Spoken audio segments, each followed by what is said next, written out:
Welcome back to The Explainer, where we break down epic stories into their most essential, powerful parts. Today, we are diving into an incredible tale about two men from completely opposite worlds whose paths are about to slam into each other and, in the process, completely reshape an empire. So our story kicks off with this moment of pure, raw defiance. Picture this. A brilliant scholar, a man named Chanakya, is totally humiliated in public by the tyrant King Dhananand. And his response? He makes this impossible vow. He's not just going to destroy the king, he's going to create his replacement from the literal dust of the kingdom. So let's be clear, this is way more than just a simple insult. This is a declaration of war. But what's fascinating is that this war doesn't start on a battlefield. It starts in a throne room, pitting the mind and will of one man against the absolute crushing power of a king. What we're really seeing here is a clash of two completely different worlds. On one hand, you have Chanakya, who has this grand vision of a unified land, one great nation, led by a single just emperor. And on the other hand, you've got King Dhananand, who only sees his own power. For him, any other vision, any other dream, it has to be crushed. And how does the king react to this huge vow? Well, he just laughs. He thinks it's a joke. He sees Chanakya not as a threat, but as some crazy old man with a fool's dream. And that right there, that arrogance, that total failure to see who he's up against, that's going to be his biggest mistake. Okay, so Dhananand isn't just going to laugh it off and call it a day. Nope, he immediately sends assassins after Chanakya. And this is where we get our first real glimpse of just how brilliant Chanakya is. Because he's trapped, he's hunted, and he can't fight his way out. He's got to think his way out. And this, right here, is where we see what Chanakya is really made of. He's not a warrior, he's a pure strategist. He sees a freshly oiled torch and thinks, okay, guards are close. He spots a vase of flowers where it shouldn't be and realizes it must mark a hidden path. Even a rat scurrying out of a hole isn't just a rat, it's a signpost pointing the way to the sewers and to freedom. This is pure brain power under insane pressure. So while Chanakya is slipping into the shadows to cook up his master plan, the story pivots and we meet someone else, a guy fighting a totally different kind of war, not for a kingdom, but just to stay alive. And this is Chandragupta.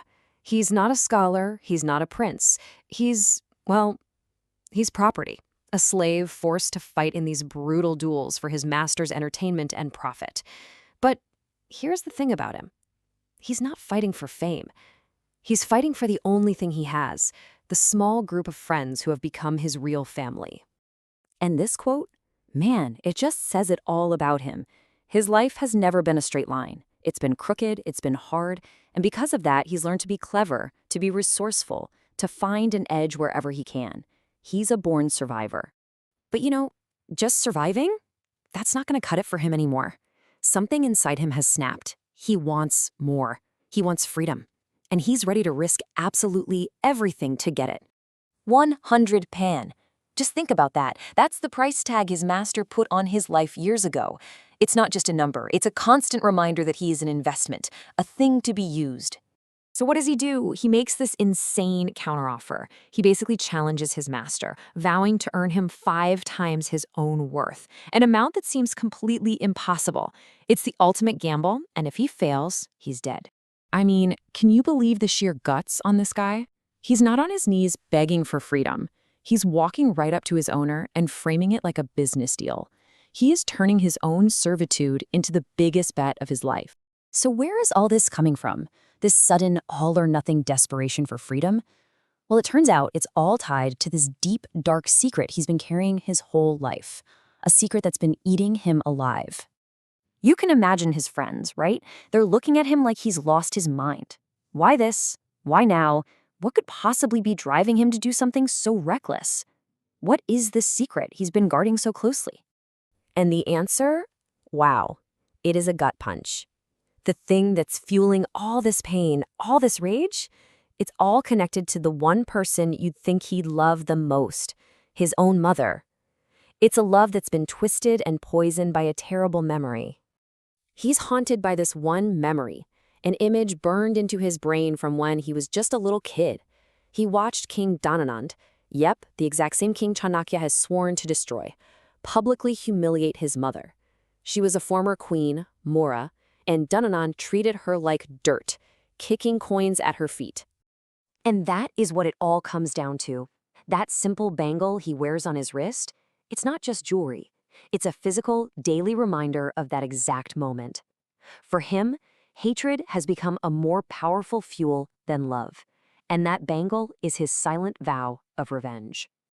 And just like that, boom, this is the moment where these two totally separate stories, the mastermind scholar and the vengeful slave, start hurtling towards each other. They don't know it yet, but they now share the exact same enemy and the exact same burning desire to see King Dhananand fall. You know, as Chanakya is out there on the run, he says something that turns out to be incredibly prophetic.